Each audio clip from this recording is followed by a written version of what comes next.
We open our Bibles to the book of Genesis chapter 37. Please, you can take a number of scriptural references this morning. Genesis 37.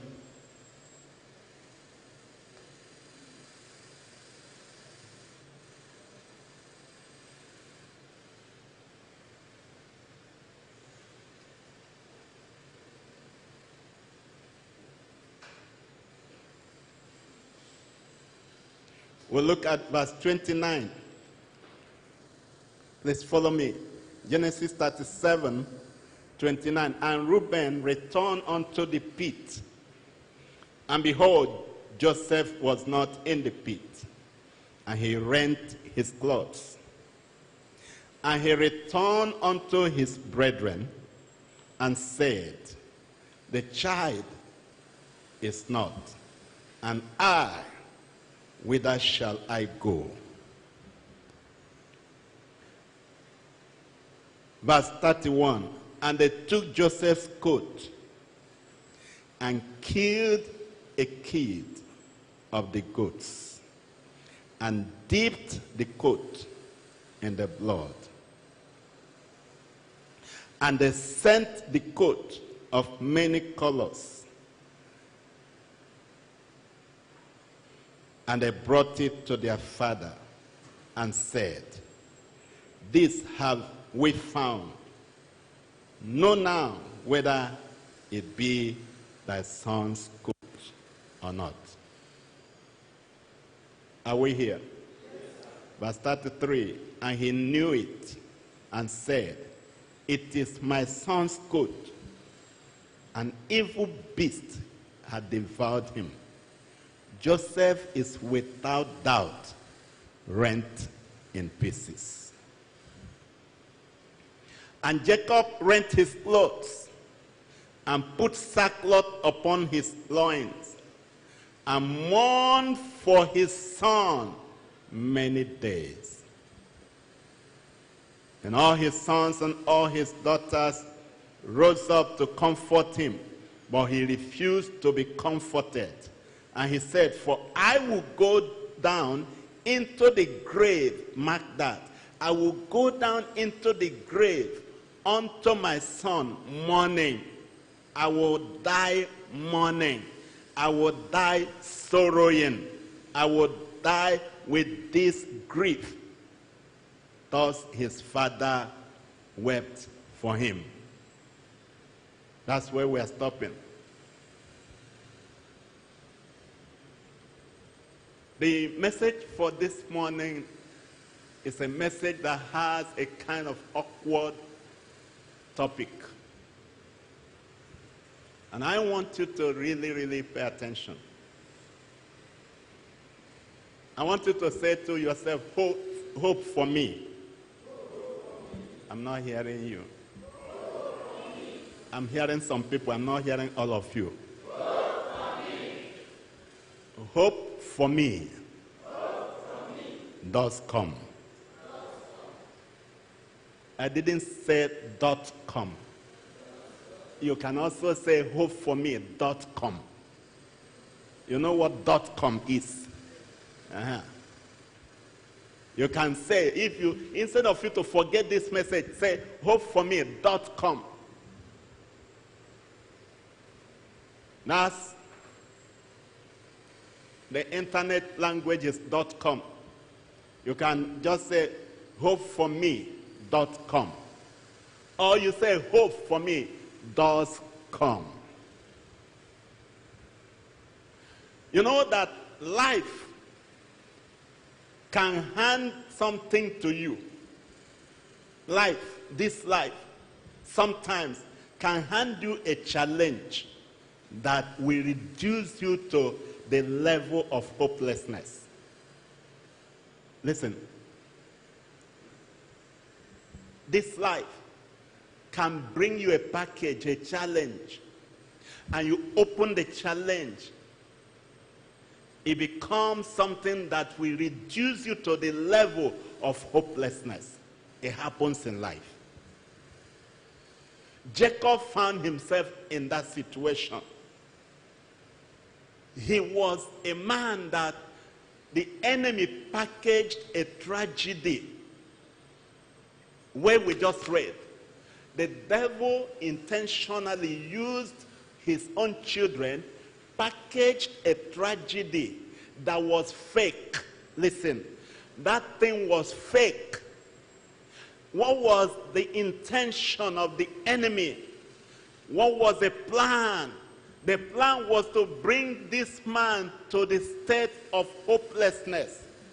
They struck in a way that Jacob decided he was going to be mourning and sorrowing until he goes to the grave.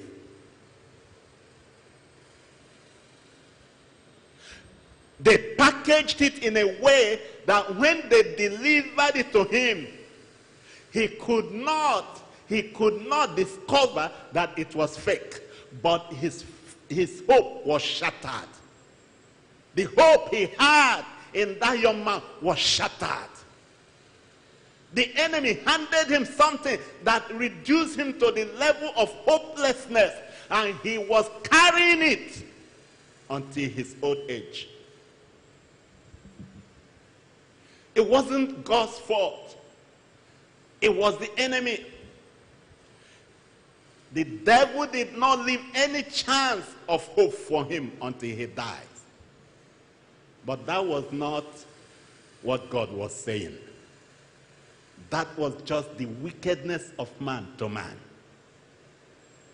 And some of you that are looking at me, watching me, hearing me this day, what you are going through, how do you know that it was God that packaged that thing and delivered to you? Why are you blaming God? What you are going through now, how do you know that God is the one that is causing your ordeal? How do you know that he is the cause of what you are going through? It wasn't God that packaged this into this man. It was the enemy. And when he received it, he believed it. And many of you right now are going through some difficult experiences in your life. Many of you right now, in your marriages, in your finances, in your businesses, your children are giving you headache. What I call this week, a mother was crying. Say, the husband asked her to call me concerning their son. I tried to reach out to the young man. The parents have been trying to call him. He's in the university. He's not picking their call. He told them that he went to school. For over a month now, he's not in school. And this is a private university. So much money spent. And the mother's heart is broken. I don't know the angle that the enemy is shooting arrows on you. I don't know the angle that the wicked one is attacking you left and right. Do you know why he's doing that? He wants you to come to a point that he brought Jacob to. He wants you to believe that what you are going through will bring your life to an end. But I'm here to nullify that this morning. You cannot die until your hope arises. You cannot die until your hope arrives and you will touch it. That is why the message says, hopeforme.com. Whether the devil likes it or not, your hope is not coming. Your hope is already in your hand. Your amen is like an unbeliever's amen, and I don't care. I may not expect everybody to receive this message this morning, but I know that there is someone in this congregation that this message is for. That God sent me to tell you that your hope is not gone, that your hope is already in your hand. I told the mother, I said, listen, the enemy wants you to have heartbreak. By the time you have heart problem, that problem, the boy will change. And then you have already damaged your heart. And I continued until I reached out and he picked my call. And he told me the same lies. And I'm still walking. Because I know that our children are covenant children. The devil cannot destroy your children. If you have your needs and your needs are strong in prayer, the devil cannot destroy your children, because our children are for signs and for wonders. Our children are covenant children. It does not matter what the enemy will do, they will all trace their roots.